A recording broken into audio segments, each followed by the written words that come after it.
in an alternate universe, is there a Guillermo del Toro who remained a special effects makeup artist? Well, I started as a director, so I was doing Super 8s with terrible effects, and then I was doing terrible effects in Super 8s. But so I don't think I would.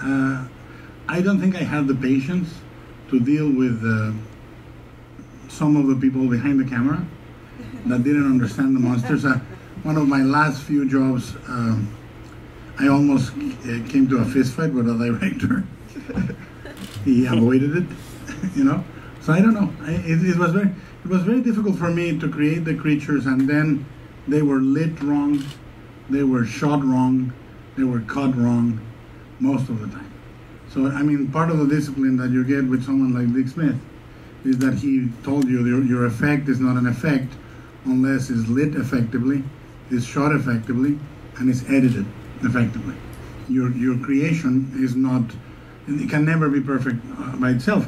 In fact, when you see a great prop or a great puppet, most of the time, if you see them in person, 85% of the time, they don't look good, you know, and you need to light them properly, blah, blah, blah. So you're in a partnership with, sometimes when you are a creature maker, you're in a partnership with a cinematographer that may not understand it. Famously, Dick Smith went through all the trouble of creating the makeup for Little Big Man, and then the cinematographer lit it with a little red light from the recorder, and he was immensely frustrated, whereas he was absolutely grateful and in love with the cinematography on Amadeus, the way Salieri was lit, you know? So you depend on the kindness of strangers. And when you are talking about directors, a director that shoots creatures needs to understand that the creature by itself is not going to work. That you need to, it's like a strange animal. If you buy a gecko and you put it in a Campbell's soup can, it's going to die. But if you create a terrarium and you put little food and little water and a plant, and you have a sun lamp, the creature will survive. It's the same with effects. So it was very frustrating. I don't think I could have. I'm an okay sculptor. I'm a good painter, but you know, I would have murdered someone, I think. Some questions from you guys. Yes, Ed. I've seen the movie yet, but one of the things around these days is that there's a lot more CG being used. Mm-hmm. And I was curious about the practical versus CG, because you kind of mix of both of them. You always have like your own someone on set, Mm-hmm. things and those enhance that. Yeah. Using CG to enhance that and how to get more out of it. Well, I think that a lot of the audience now just assumes everything is CG, first of all. So I remember with Samael and Hellboy 1 and with the Angel of Death on Hellboy 2, we went through huge trouble to program all the tentacles. They were programmed individually, they were moving individually. With the Angel of Death, we went through huge trouble to make the wings mechanical and all the eyes blinking. And people, sometimes I would find people that say, you know, I didn't like that it was CG. I go, it's not CG, it's a goddamn puppet, you know? And so people sometimes assume everything is CG. I think that there's not a versus. There's not a makeup versus CG. There's lazy versus creative, you know? And I think that you can have if you remember, we're old enough to have lived through the golden age of bladders in the 80s. You know, after Altered States, everybody was putting bladders on every transformation, and that was lazy. It's the same as like, you know, you have an effect that can be overused. It's an easy effect, and people tend to overuse it. That's what happens a lot with CG. That people do it not when it's the last or unique resource for the effect, but because it's the easy one. And they deal with it in post, and you throw money at it, or you throw your own time if you're the computer artist. But I think that you need to do the proper thing. I mean, if you need to upturn a car, you upturn a car for the plate. I mean, like even in Pacific Rim, a lot of the stuff that was that could have been CG, like when the baby kaiju attacks, chases Newt down the street, we literally programmed all the cars to flip. And we flipped them, you know, we had them in pneumatics and explosives to move the way the baby was going to move. the easy thing would have been, no, let's just put CG cars. But I think there's something nice about blending the two techniques, you know. So I think it's just you use the technique that is the only technique that would work for that effect, and if not, then no. You can do bad makeup, you can do bad creatures, you can do bad CG. If it's lazy, any of the techniques, if it's used just as a lazy tool, is bad. I like CG. I cannot build a 25-foot story robot, and I cannot believe that I can, even if I enhance it, a man in a suit could not work now, you know? But even in Pacific Rim, again, we build miniatures. For example, the shot of the fist going into the office, that's a whole miniature with desks, computers, lamps, everything in miniature. And then the last desk is a real-size desk. So, you know, you mix the techniques. But you need a willing partner. ILM John Knoll, who was the supervisor on Pacific, loves miniatures as much as I love miniatures. So we were willing to spend the extra money to have a physical miniature. When the Jaeger lands in the middle of the stadium in Hong Kong, we built the seats of the stadium to fly them up, and then you hide them with elements and all that, but there are miniature elements. Michael. Guillermo, welcome to Fantasia. Thank you. I'm very happy to be here. First time. I have been thoroughly enjoying the stream on television, and I want to thank you for that. I'm interested in what the difference would be, or what the difference has been for you to do that on television rather than a feature film, and if you could speak about the master and the creation of the master. The strain is really, after the first season, is really Carlton Cuse. It's Carlton's baby. I having co-written the books with Chuck Hogan, I'm too close to the books. I suffer a lot if there's a change, and there's a lot of changes. They kill people that we don't kill in the book. They kill them on the second season. The people that we killed in the first book live forever. So you know, there are many changes. What I think is interesting is we went through adapting it to comics for Dark Horse, and it was a seamless experience because it was the books enhanced. On TV, you learn very quick that the dynamics of a TV show are very different, you know? Some characters that were meant to last and have to end quickly, blah, blah, blah. The Master, for me, the great thing is that he changes bodies. That was the thing that was interesting for me, that you don't have a single actor doing it. And again, there is, to me, there is, the first time the Master is shown on the screen, to me it was not well lit. I was doing my day job, I was shooting, and I was not on the set that day, and I don't like the way it's lit. I think it's lit flat, and there's no makeup that can look great if it's flat. Later, the next episode, I was there, and I made sure that he was lit nicely, you know. And then I think what I love about him, and it's revealed season by season in the books, is that he's a pure hunger. You know, it's a creature of pure hunger. Now the TV show and the books sort of diverted after the second season, and I think the books are going to have, the series is going to have a different finale than the books. You know, so it's interesting to me. I remember Mike Mignola telling me about Hellboy, how weird it was for him that Hellboy was not his Hellboy, that Hellboy would have never fallen in love with Liz, you know, that Abe would not have been an empath or a telepathic fish. You know, he was like, you have no idea how weird it feels. And I was like, nah, come on. Now I understand it, you know, because it does feel strange to see something you did transform. They're not going to nuke the Master? Oh, I won't say. I wouldn't say we're going to be here that much, but it's going to be a good ending. Okay. It's a brutal ending. Right here. When you have changes put by studio or television series, as a very passionate creator, how do you traverse these things and finish up and strangle everybody when they want changes that you necessarily don't want? That hasn't happened since 1997. On the TV series, I'm not the showrunner. I do every makeup, every single effect you see in the series, I supervise. The digital effects on the strain to this day. And I color correct all the episodes of the strain. So that I do. I talk to Carlton, but Carlton runs the show. And I have to literally give it to him.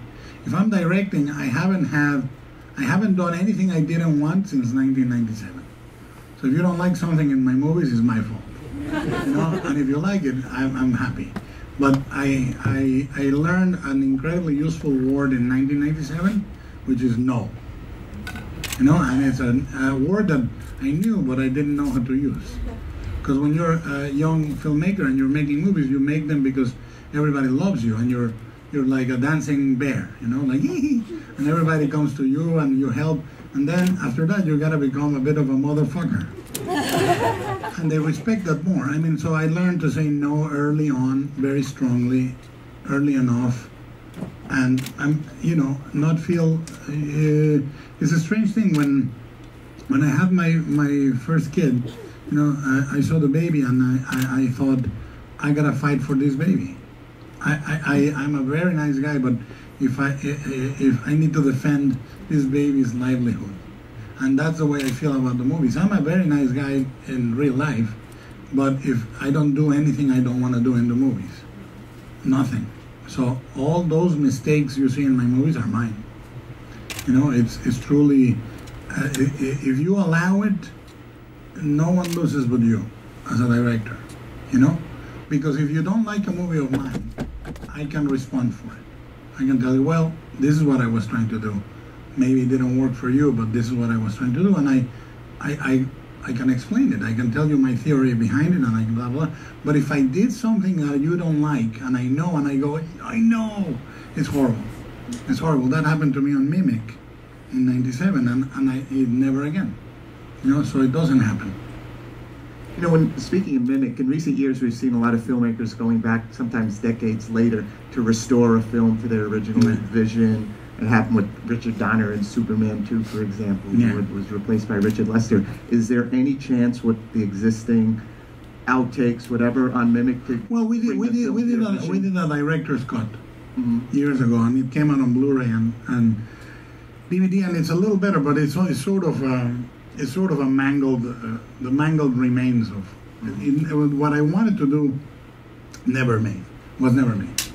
You know, I wanted originally the couple of Mira and Peter was an interracial couple originally, and it was very important for me that it was that in '97. And I remember the comments that were made. I cannot, for legal reasons, go into that, but there were people very opposed back then, tremendously opposed. I wanted, because I didn't want the white family to survive. I wanted humanity to survive. And I can go into, the screenplay we did with John Sayles was perfect. A great screenplay. I really liked it. And at the end, to give you an example, the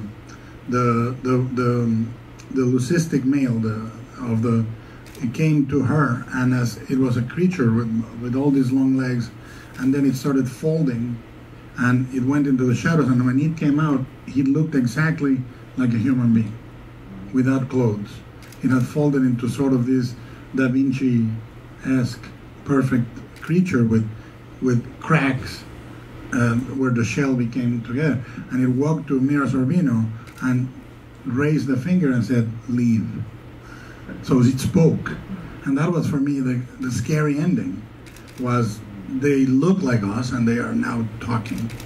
And when I started Mimic, I said, I will not use guns, and there will be no explosions.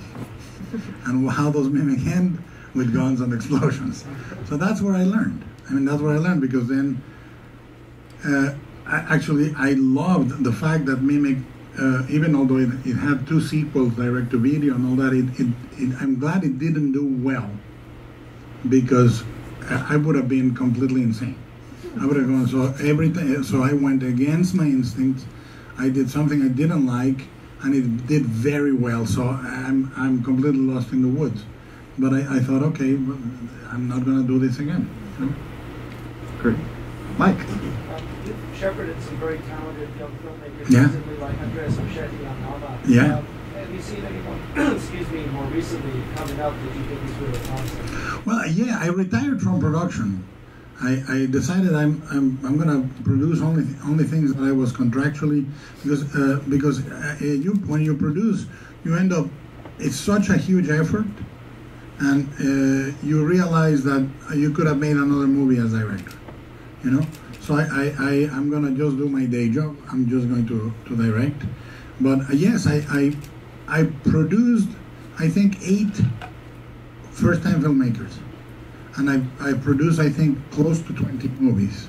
So I did that, you know. But I wanted to produce first-time filmmakers because I thought it was necessary, you know, to have a Andy Muschietti or Juan Antonio Bayona, you know, or Jorge with The Book of Life, you know, people that needed to exist in order to create movies that I love, that I think were necessary in the genre. I think I'm very proud of some of them very much, but I watch constantly, and I'm friendly with young filmmakers. I mean, like I contact them, or they contact me through Twitter, or they contact me socially, and I talk to them. I cannot talk to everyone. I'm not a Teletubby. I'm not a perfect happy creature, you know. But I try to interact with a lot of people. Back in the day, it was Larry Fessenden, for example, in the late 20th century, you know. Or now I can go have lunch with Ty West, or people that I admire and I like what they're doing. Recently, I saw this amazing movie called Spring that I completely went apeshit over, and you know, I contacted the filmmakers and said I want to have lunch. I'm not going to produce, but I can be a friend. I can be a friend. I can be an ally. I can give advice. There's a couple of brothers. There's 2 young filmmakers that had done a movie that I helped them finish. It never got distributed. Now they did a series for Netflix that just started. They wrote me to thank you for what I did back in the day. So I remain in contact, but I admire horror film when it's done in a way that is personal. You know, The Babadook, I love It Follows. I thought was fantastic. So I stay in touch as much as I can. I wonder if you're the kind of filmmaker who goes back often and watch your old films. And Me? So, yeah. My film? Your old Oh, films. no. No? No. You know, when there's a curious thing that happens. Sometimes it happens that I'm switching channels and I go, oh, that looks good, and I go back and it's one of mine, and I go, come on, you know? But that happens now and then, and then I stop. You know, I'm probably getting dressed. I have one sock on and another sock in my hand, and I watch a couple of shots and I go, oh, that's nice, or oh, that's shit, you know, depending on the sequence. You know, I go, well, I like it if it's a sequence I like. But no, I don't imagine that. I see them enough making them, you know, that I see them 70, 80 times complete when I'm making them. I don't want to see them again, you know. Yeah, and Rick? Hey, going back to your films, like, you're getting at something very personal, like Devil's Backbone, all the ways to something immense, like Pacific Rim. How do you maintain that, like, personal level? Well, I don't do any movie that I wouldn't be willing to die for. Like, I've had on my lap movies that are huge, that become huge franchises, but I don't believe in them, or I don't believe I'm the right guy. And I say no. Because when you take a movie, you're accepting that you're going to disappear from your family's life 3 years, basically. You know, you're going to become this creature comes in at night exhausted and grumpy, and you fall face down on the bed, and you know, it's like the ending of Bridge of Spies. You know, you come back home, you fall down, and you better have gone save the world somehow in your mind, you know. So no matter what movie it is, I do it because I love it. Like I was the crazy kid that loved kaiju movies, and Ultra 7 and Ultraman, and you know, all the Suburaya monsters, and I needed to do that. I needed to have, a robot fighting a monster in my toy chest, and it's the same. And other movies that have come my way, I don't connect with.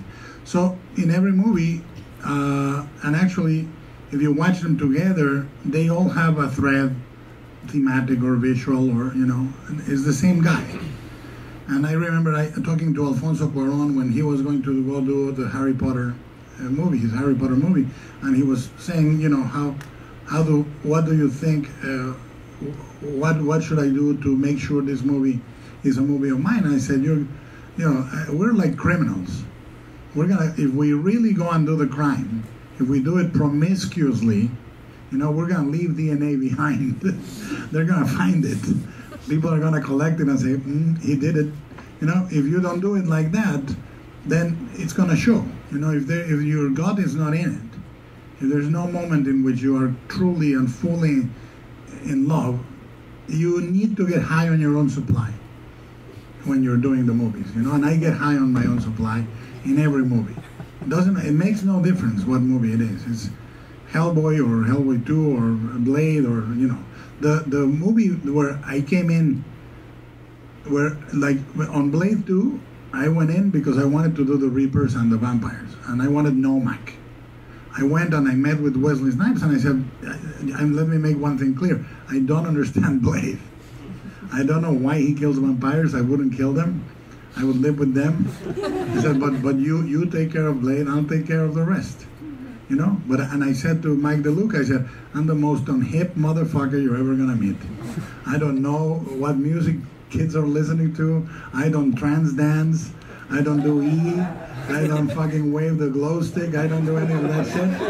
But I know monsters, so I'll do the monsters. And I'll make it a dirty, fucking, full of liquids, six-pack of a movie, I'll make it fun. So there's different entryways, But then I got offered, what is it called, the Narnia movies, and I read the books, but I'm a lapsed Catholic.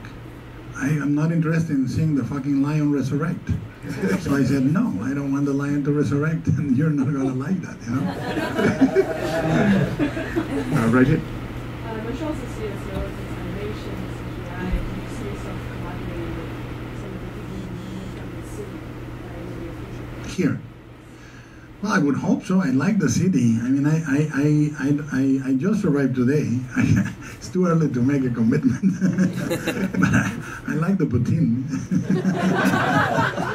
But for sure, I mean, I like, in Toronto, I've been basing a lot of the stuff I do in Toronto, and I do have good relationships there. We've gone through Book of Life there, and we did a good chunk of the Troll Hunter series that is going to come out on Netflix later this year. So I tried to create a link with the city. In the movie I'm making now, which is a smaller budget movie, for Fox Searchlight, called The Shape of Water, most of my HODs are Canadian. The wardrobe, the costume designer, production designer, sound designer, final mix, blah, blah. I'm trying to make, not to use Canada as a service country, but to use it as a creative country, which is incredibly creative, has beautiful, beautiful soul. This guy over here.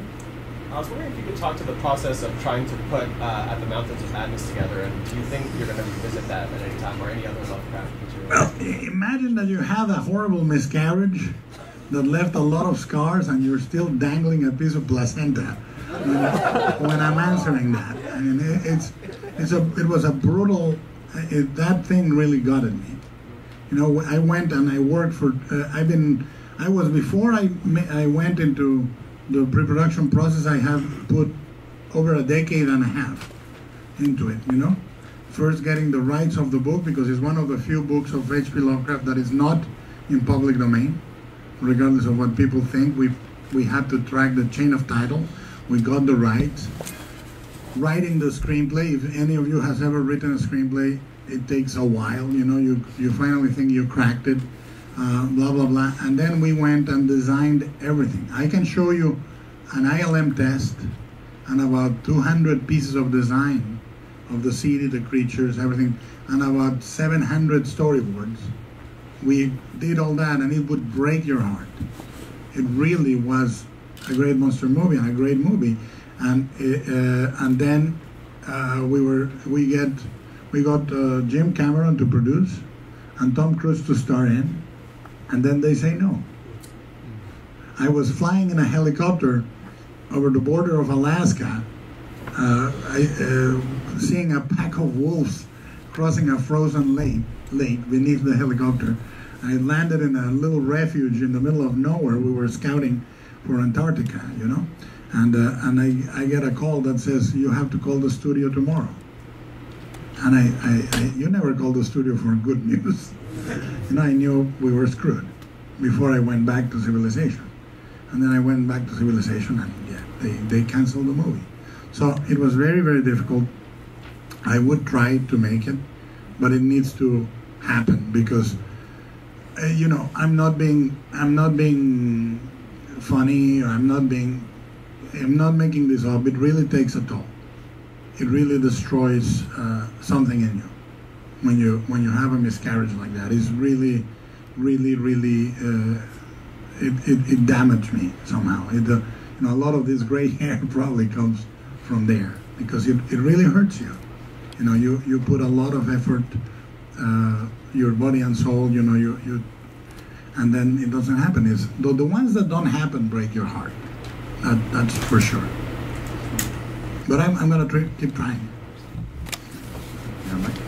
Can you talk about your decision not to direct Pacific Rim 2 and the process of choosing the director you did take over? Yeah, I chose Pacific Rim over Dark Universe at Warner's because they were conflicting.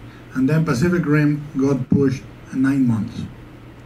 And I had this little movie that I've been carrying for a couple of years that is The Shape of Water.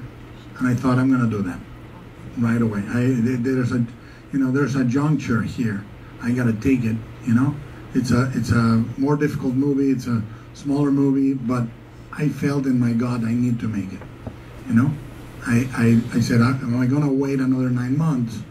I had already put a year of pre-production, and I said, I'm going to do this movie. And I went into it, and then we started seeing people, and we needed to find somebody that had seen, that had his kaiju syllabus properly, you know, that knew the mecha, that really felt like a fan, that felt like a guy that understood all that. And Steven felt like that guy.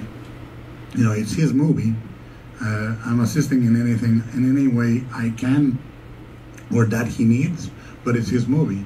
And I think the ideas he has are great. I'm very happy with it. But I decided I was going to move on, do this, and keep going to new things. There's a new person right here.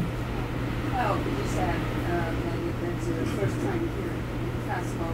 So what's the importance of a festival like this in your opinion? Well, look, what I love about our genre, the thing that I love about our genre is that we truly love it. You know, we are not here because it's prestigious or chic, or we're not here to be seen. You know, we're not here because it gives us cachet. We're here because we're fucking nuts.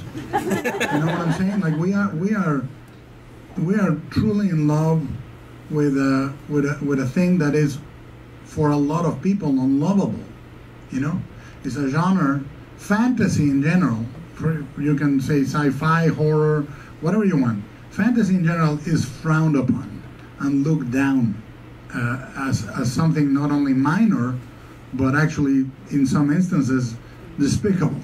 You know, but we know it's not, and it's pure fucking love. So you know, if you're a swinger, you need to go to a swingers party, right? So we're here swinging, and it's as simple as that. We go to a place of common interest with people that have a common ground. We are all diverse. I'm sure that we would disagree amongst ourselves, but we don't disagree in the fact that this is a genre that has produced some of the most endurable images of the entire medium. Nosferatu at the door frame. You can think of Vampire. You can think of Frankenstein appearing, the creature of Frankenstein entering the light for the first time. You can think of Dracula coming down the steps with a candlestick. You can think of anything you want, and they can stand side to side with Intolerance or Chaplin or anything you want. So, but how or why we can go into, there is a very clear path in which horror becomes disreputable, and fantasy becomes disreputable. And it's purely truly a market perception thing. But it's also because we know that this is not true, that this is a genre that is an important motor of human imagination, that is an important motor of human stories.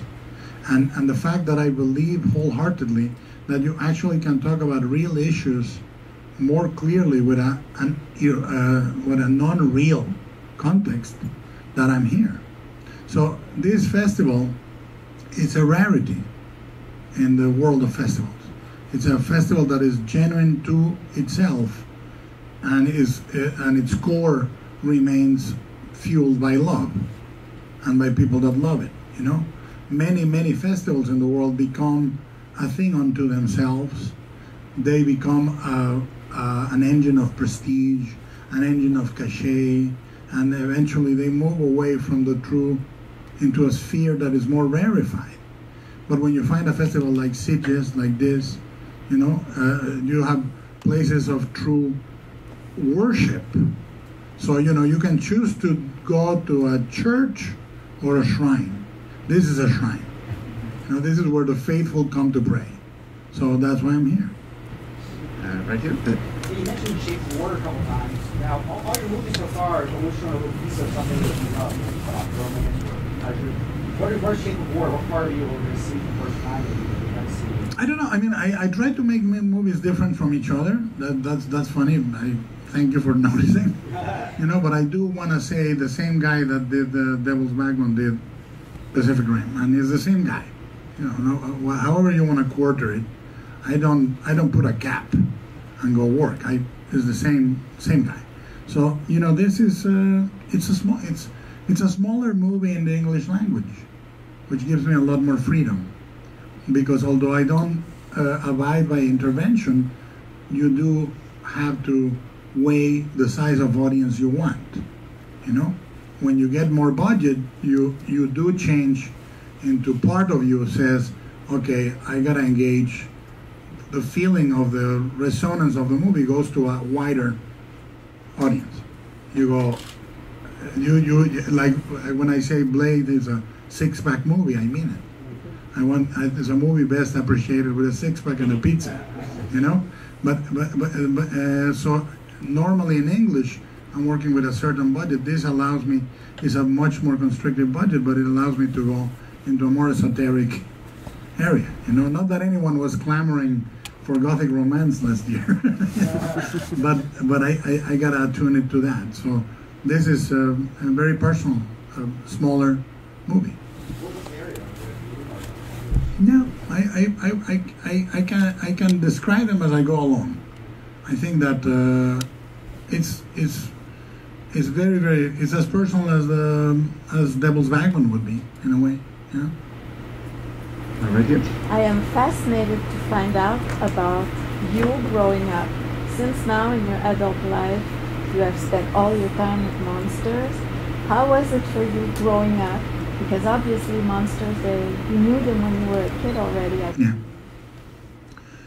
Well, if you guys are weird where you come from, and you're North American, I imagine most of you, imagine a South American kid growing up like you guys. I was basically in a jar, It was not.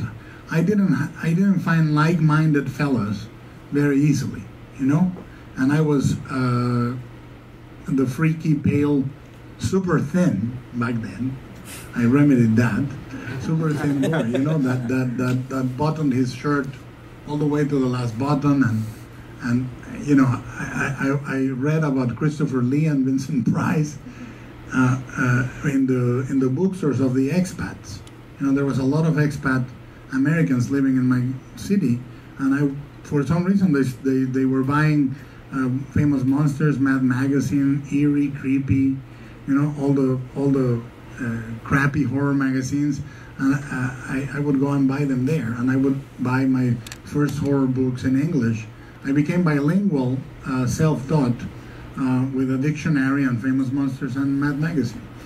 You know, that's how I learned to speak and write the English language. Now, for me, I am way away from being normal. You know, I'm not, and I doubt I'll ever be a normal guy. I think I'm an okay human being, flawed, but whatever, you know, but I don't think I'm normal, and I'll never be. Monsters are real for me, in the sense that if you see my movies, there's never any doubt the creatures are real. Whatever it is, Pan's Labyrinth, Devil's Backbone, I don't care. I completely believe in them. And so it's never an ambiguous psychological drama where are there, and of course they are.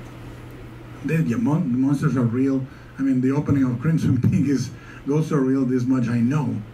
For me, ghosts are real. I'm a Mexican, you know? Everything weird and fucked up I think is real. Because and it's not a magical realism, nothing. We have a complete certainty. You know, the way a Christian believes that Jesus will save his life, that's the way I believe monsters will save my soul. I believe it completely. And for me, it's an inventory of saints. The creature, the Frankenstein monster, these are religious figures for me. When people say, "Oh, you're a collector," I'm not a collector. I'm a religious man.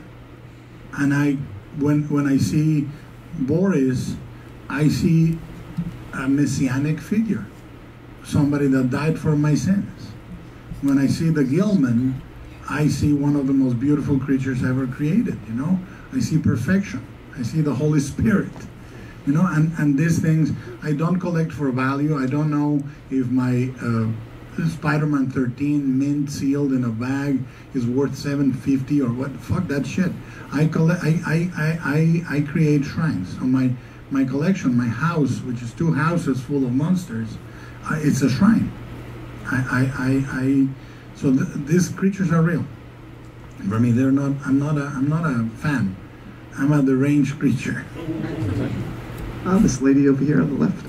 What was the most strongly dominated your imagination? To this day, the Frankenstein creature, the creature of Frankenstein.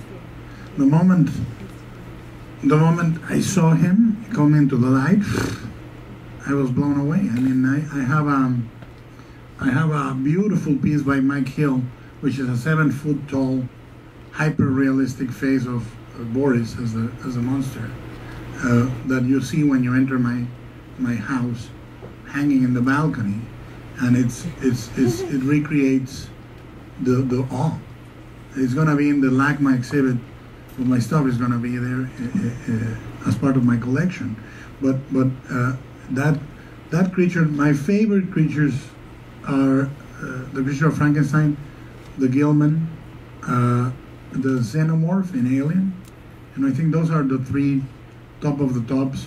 And then if you go Man in a Suit, well, Godzilla, Baragon, we can go into. I mean, I'm a Shintoist. I guess I completely adore Japanese monsters. Why Frankenstein specifically? What was it that? Well, when I was a kid, I saw the movie. I was incredibly moved by the fact that the creature was an innocent. You know, it was. I have never seen a horror movie, in which I want the monster to be destroyed. I want the fucking villagers to die. I want the scientists to explode. I want everybody can die except the fucking monster. So you know, I'm the guy. I remember in prison when they show movies where a heist is happening, the prisoners root for the bad guys. They want the cops to die. That's me watching a horror movie. So you know, when I saw him, there was such serene, innocent, essential grace in the way Boris portrayed the creature. There was a beauty that was truly holy, that was truly transcendental in the way he portrayed it. And then I read the book, and I realized the book has not been made. To this day, nobody has made the book. But the book became my Bible, because what Mary Shelley wrote was the quintessential sense of isolation you have as a kid. It's a teenage book. It's the quintessential teenage book. You don't belong. You were brought to this world by people that do not care for you, and you are thrown into a world of pain and suffering and tears and hunger, and you learn to talk, and it's an amazing book, written by a teenage girl. I mean, it's mind-blowing. So Frankenstein to me is the pinnacle of everything, and part of me wants to do a version of it. Part of me has for more than 25 years chickened out of making it. But, because sometimes I dream I can make the greatest Frankenstein ever, but then if you make it, you made it. Whether it's great or not, it's done. You cannot dream about it anymore. That's the tragedy of a filmmaker.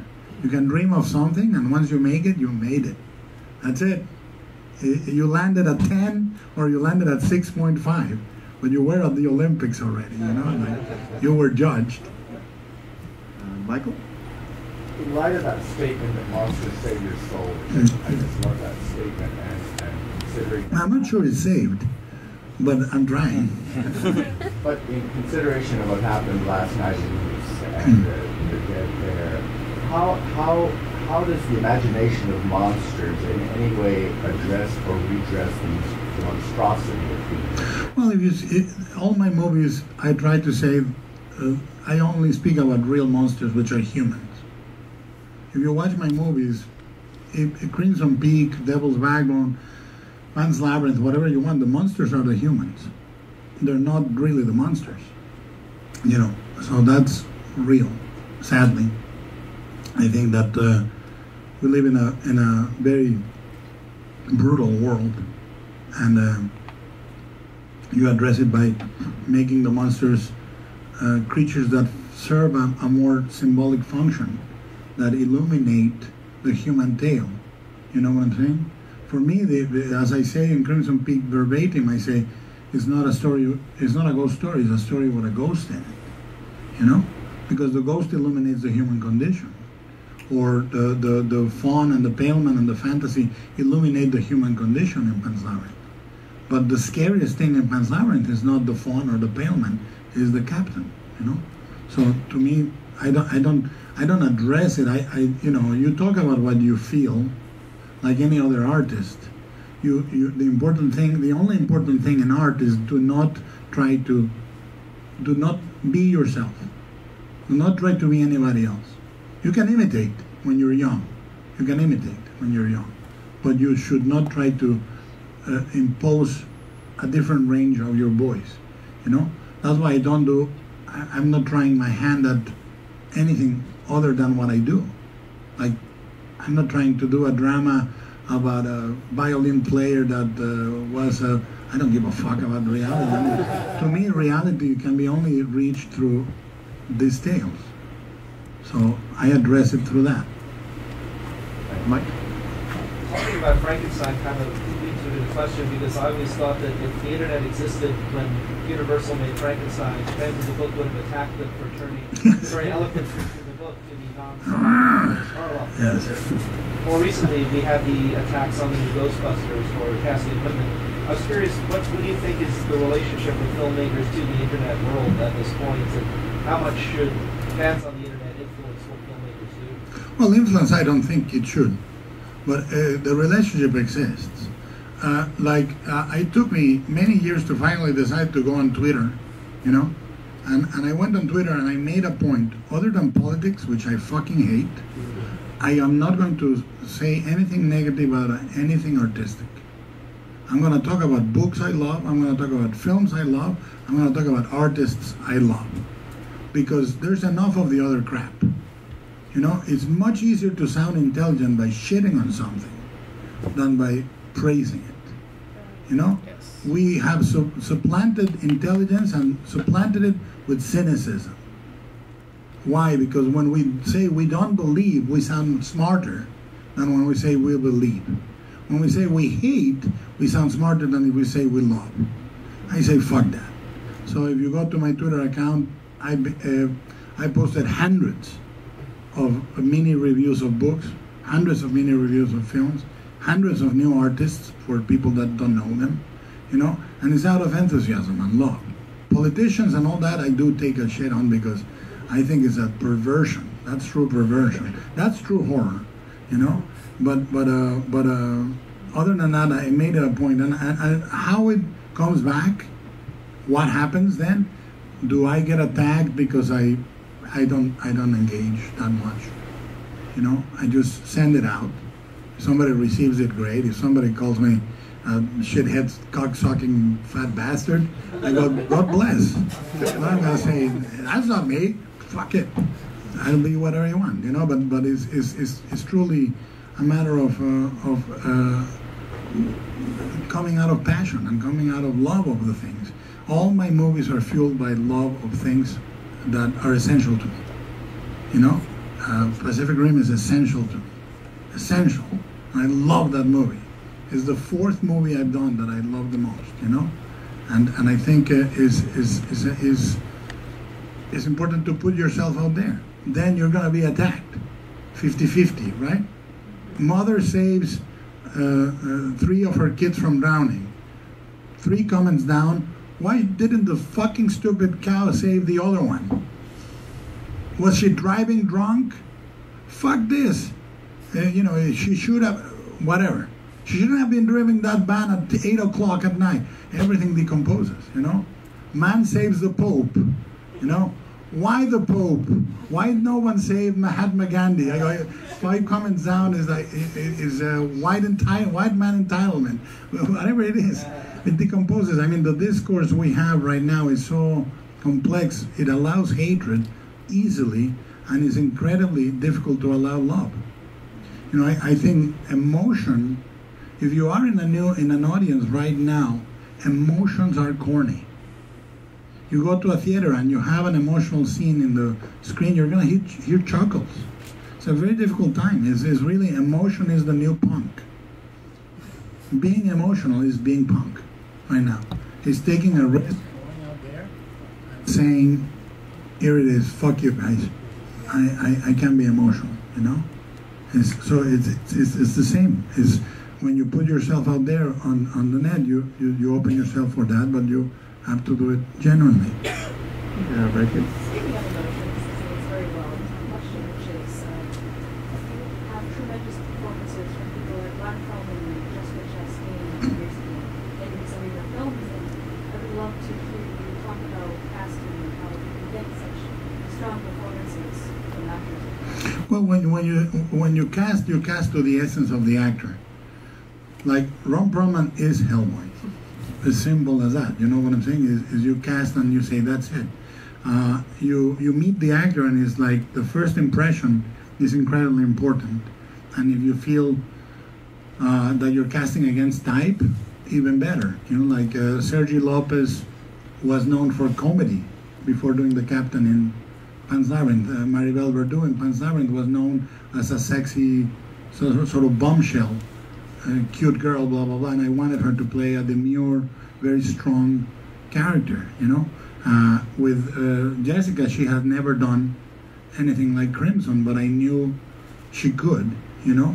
So casting is 100% the one time you're going to be essential to the actor. The rest of the time you're there to help, but you cannot change an actor. If the actor is not part of that essence, it's going to show. And I have fucked up. I have cast the wrong guy or the wrong actress in the wrong part. I won't go into details, but I have. And you can never fix it. You know, so you try to, in the moment of casting is the most important act. Because the actors are the ones that bear the fruit to the audience. They are the ones that take the tale to completion. You know? And the movies I do, for me, the success is when those actors affect someone in the audience deeply. I don't care if they affect 1 million people or 3 people, but they need to affect them deeply. So you cast with that in mind, you know? This lady right here. Speaking also of love and praising, you're in the league of a lot of big directors. How encouraging would you say that community is? How much do you work together? Well, I am very gregarious with directors, you know. I do get along with a lot of directors. You know, I'm very good friends with Edgar Wright, Jon Favreau, Alejandro González Iñárritu, Alfonso Cuarón, Jim Cameron. You know, there's a group of people that are, I would say, are my friends, you know, and we are real friends. Like, I can call Alejandro to talk about family life or talk about the hardships of this or the hardships of that, not just about movies. And he does the same with me, you know. But as directors, I trust them completely, you know. We show each other our stuff. Like, Edgar has my screenplay right now. John read it already. Jim read it already. Blah, blah, blah. And they send me their critique. They say, I like this, I don't like this. And the duty you have as director, which is something very difficult to agree on, but if you agree, you have to do it, is in pre-production or before the movie goes out to the audience, you have to be a tough, brutal guy. You cannot say, oh, it's great. You gotta say, you're about to screw up here. This is horrible, whatever it is. And because you have that duty. And then when the movie is out, it's a masterpiece. You don't ever say, oh, it's terrible, I don't like this, blah, blah, blah. You know, it's truly, although Alejandro, when he's up late too, he called me and he spent 30 minutes nagging me, saying, how could you do something so vile? I had to pull over the freeway because I said, Alejandro, I'm driving. No, that's a horrible, despicable movie. And I go, let me pull over. And I pulled over and he nagged me for about 30 minutes more. You know, but you don't do it publicly. It's the first time I've said it, by the way. Last question. Okay, so we've been talking about the past. I wanted to talk about the future. By the way, big fan. Pan's Labyrinth blew my mind. It's up to Pacific Rim, amazing. My favorite childhood story is Pinocchio, and I'm not sure if IMDb is just blowing smoke like they usually do, but are you working on Pinocchio? And if not, please do. No, I am. We wrote a draft already, and now I'm writing a new draft for Pinocchio. I think it's Frankenstein. Pinocchio and Frankenstein have similar strands. It's an innocent, a pure force created and abandoned in the world and learning to cope morally with the world. So they have a lot of strands are in common, you know. And is not a normal character. So he's viewed with suspicion, with wonderment. He's imprisoned, tortured, you know. So the thing I'm doing is I'm going back to the book. Mm-hmm. I'm going back to Collodi. So we have little things from the Collodi book that are not in the version most people know. You know, burning his legs, getting hanged, seeing the black bunnies, which are very scary. Pleasure Island is truly scary, you know, etc., etc. But I said it at the time when, in between World War I and World War II in Italy, when fascism is rising. So it's an interesting time for Pinocchio. You know, it's a good time for a puppet to exist. You know? So it's an interesting Pinocchio. It's animated, you know, and I have hopes to get it made. We have all the art. We designed everything, so you know we hope to get it made. I don't know when, but it's there. Thank you. Okay, let's hear it for Guillermo del Toro. Come see Creature Designers tonight. And let's hear it one more time, Guillermo del Toro.